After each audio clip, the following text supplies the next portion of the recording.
নবাব বাহাদুর ইনস্টিটিউশনের মাঠে মুখ্যমন্ত্রী প্রশাসনিক সভা হওয়ার কথা সোমবার। 24 লোকসভা নির্বাচনের পর প্রথমবার মুর্শিদাবাদ সফরে যাবেন মুখ্যমন্ত্রী মমতা বন্দ্যোপাধ্যায়।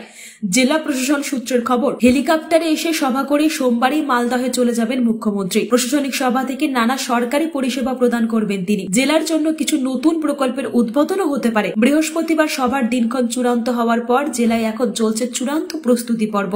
সূত্রের খবর, মাঠ ও হেলিপ্যাড চত্বর ইতিমধ্যেই নিশ্ছিদ্র নিরাপত্তায় মুড়ে ফেলা হয়েছে। মুখ্যমন্ত্রীর সভার আগে বা পরে বা সভা চলাকালীন যাতে কোনো অপ্রীতিকর ঘটনা না ঘটে তার জন্য লাগানো হয়েছে সিসিটিভি ক্যামেরা। শুধু সভাস্থল নয়, জঙ্গিপুর, জিয়াগঞ্জ, রঘুনাথগঞ্জ, বহরমপুর, লালবাগ, হরিহরপাড়া সহ জেলার একাধিক গুরুত্বপূর্ণ জায়গায় বাড়ানো হয়েছে পুলিশি নজরদারি। জেলার সীমানায় চলছে নাকা তল্লাশি। মুর্শিদাবাদের জেলা শাসক রাজশ্রী মিত্র, মুর্শিদাবাদের পুলিশ জেলার পুলিশ সুপার সূর্য প্রতাপ যাদব, বহরমপুর মুর্শিদাবাদ সাংগঠনিক জেলা তৃণমূলের সভাপতি অপূর্ব সরকার সহ জেলা প্রশাসনের আধিকারিকরা নবাব বাহাদুর ইনস্টিটিউশনের মাঠ ঘুরে দেখেন। সভাস্থলের পাশে কোনো ফাঁকা জায়গায় হেলিপ্যাড তৈরির ব্যবস্থা করা হচ্ছে বলে সূত্রের খবর। এখন দেখার মমতা বন্দ্যোপাধ্যায় মুর্শিদাবাদবাসীর জন্য নতুন কোন ঘোষণা করেন। ব্যুরো রিপোর্ট, আজ বাংলা।